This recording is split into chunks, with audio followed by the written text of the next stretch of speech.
Kivu Times. Kivu Times.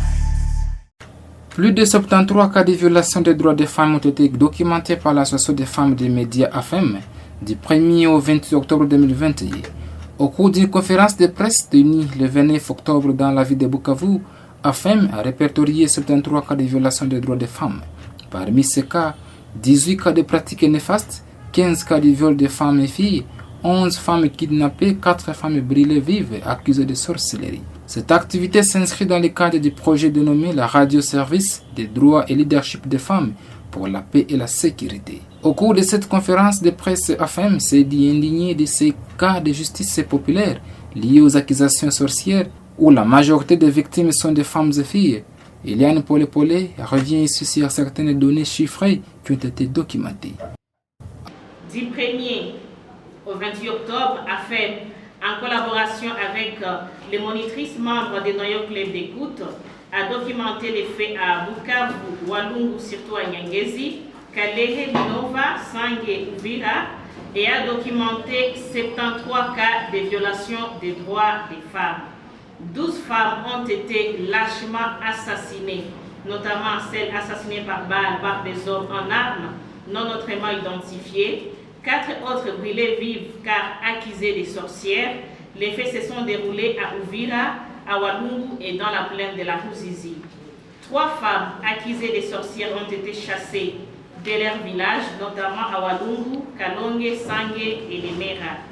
15 cas de viol des femmes et filles ont été rapportés. La cité de Sange vient en tête avec 5 cas de viol, suivi de Kalonge avec 3 cas de viol, des cas de viol rapportés à Lucenda dans les camps des réfugiés et un cas de viol à Nyangezi, à Mushinga, un autre cas à Mushinga, un cas à Minova en territoire de Kalehe. 11 femmes ont été kidnappées, parmi lesquelles 8 réfugiés burundaises du camp de Lucenda à Fizi, à Lemera et à Uvira. 12 cas de violence domestique ont été documentés dont 7 femmes battues, 5 femmes chassées du toit conjugal et 12 femmes ont été abandonnées par leur mari. Pour ce qui est des droits des femmes, les membres des Royal Club d'écoute ont documenté des femmes qui ont été refusées d'accéder à l'héritage. Des femmes ont été arrêtées arbitrairement à Minova. 18 cas de pratiques néfastes dont les femmes et filles sont souvent victimes dans les axes touchés par les projets, notamment 8 cas à Luvungi, 5 cas à Sange,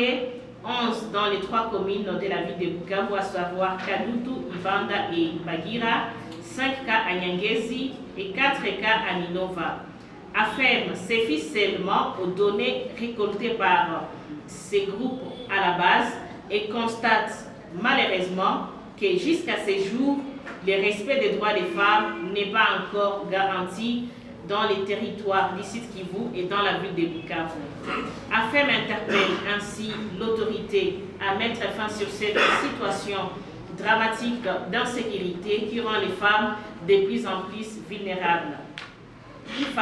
Quelques cas d'illustration, une femme âgée d'environ 70 ans accusée de sorcière a été tuée par les inconnus dans la cité de Sange le 22 octobre aux environs de 21h. À Calais, une fille âgée de 14 ans a été violée par un adulte de 50 ans, policier de son état. Les faits se sont déroulés le 5 octobre vers 17h lorsque la fille était à la quête des bois des chauves. De ce qui précède, nous reconnaissons toutes et tous que la Constitution de la République démocratique du Congo accorde tous les droits humains et politiques à la femme comme à l'homme. Cependant, la femme reste victime de toutes sortes de violences au sein de la communauté et c'est sur le plan social. Elle est assujettie à diverses contraintes d'ordre culturel et des coutumes rétrogrades qui ne lui permettent pas d'accéder pleinement à la jouissance de ses droits. Ce qui réduit aussi sa participation aux efforts de développement de la communauté. Ces mentalités et pratiques culturelles influent sur le statut de la femme et sur les complexes de supériorité de l'homme envers la femme au sein de la société. C'est ainsi qu'un effort doit être fait pour une prise en compte effective des préoccupations et des besoins des femmes dans les politiques et programmes de développement à travers des actions de sensibilisation pour les changements de mentalité. Et cela, c'est en vue de permettre la participation active de la femme à la refondation de l'État. Nous recommandons aux autorités politiques, administratives et judiciaires d'enquêter et d'identifier et arrêter les présumés auteurs des enlèvements des femmes et des accusations sorcières, de prendre des mesures urgentes pour sécuriser la population et ses biens, de fermer les chambres de prière et maisons d'invocation qui versent dans les dérives liées aux accusations de sorcellerie, de protéger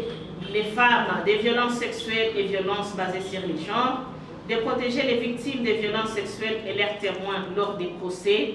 d'assurer la mise en application de l'édit portant interdiction des recours à la justice populaire, d'organiser des audiences foraines afin que les auteurs des violences des droits humains répondent de leurs actes conformément à la loi. Aux autorités coutumières et religieuses, AFEM recommande d'instruire les hommes et les parents à assurer non seulement la scolarité des filles, mais également leur maintien à l'école, d'impliquer les femmes dans la gestion de l'entité telles que les villages et sous-villages, en vue de contribuer à la recherche et le maintien de la paix, d'adapter les normes coutumières rétrogrades aux lois qui promeuvent les droits des femmes, aussi d'adapter certaines normes religieuses rétrogrades aux lois qui promeuvent les droits des femmes, aux organisations non gouvernementales et celles de la société civile, aux organisations aussi internationales, d'intensifier les sensibilisations des membres de la communauté sur les rôles des femmes dans les processus de paix et de sécurité, de mener des actions de plaidoyer auprès des autorités judiciaires pour la poursuite des infractions qui découlent des accusations de sorcellerie, l'accompagnement et l'assistance juridique et judiciaire des survivantes de violences sexuelles et basées sur les genres, de sensibiliser et conscientiser pour lutter contre la justice populaire, de faire un état des lieux du niveau d'exécution de l'édit sur la répression de la justice populaire, de mener des plaidoyers auprès des autorités à tous les niveaux sur la fermeture des chambres de prière qui brisent la cohésion sociale, de sensibiliser les membres de la communauté sur le respect des droits des femmes, d'organiser régulièrement des séances de renforcement des capacités à l'intention des femmes dans différents domaines pour accroître leur participation à la gestion de la chose publique, mais aussi de mener des plaidoyers auprès des autorités judiciaires et étatiques sur l'intérêt de l'exécution des jugements prononcés. Aux médias, de dénoncer les violences sexuelles basées sur les genres dont sont victimes les femmes et les filles dans leurs différents programmes pour susciter l'implication des autorités dans la prise des mesures réduisant ces VSBG et surtout ces accusations sorcières. Dans leurs programmes médias, d'intégrer des sensibilisations sur la réduction des violences basées sur les genres, d'inciter les autorités à réguler les églises et pratiques coutumières sur la sorcellerie et de vulgariser en langue locale l'édit portant interdiction de la justice populaire. À l'Assemblée provinciale de faire le suivi des mises en application des édits votés à l'Assemblée provinciale et surtout l'édit portant interdiction des recours à la justice populaire, d'initier un édit provincial portant incrimination des pratiques de sorcellerie, de sensibiliser la population sur les méfaits des pratiques de sorcellerie et de justice populaire et de jouer convenablement son rôle. Au service de sécurité, d'enquêter sur les cas d'accusation de sorcellerie et appliquer les sanctions et de sensibiliser la population, les militaires et les policiers et leurs dépendants à ne pas recourir aux pratiques de sorcellerie et surtout d'intensifier les patrouilles afin de mettre la main sur les auteurs de l'insécurité sous toutes ses formes dans la province du Sud Kivu. Et c'est tout comme condenser des données de monitoring récoltées par les membres de nos noyaux clubs d'écoute. Afin, dans son feuillet d'information, recommande aux autorités politico-administratives et judiciaire d'enquêter, identifier et arrêter les présumés auteurs des enlèvements des femmes et des accusations sorcières, et aux ONG et sociétés civiles d'intensifier des sensibilisations des membres de la communauté sur le rôle de la femme dans le processus de paix et de sécurité.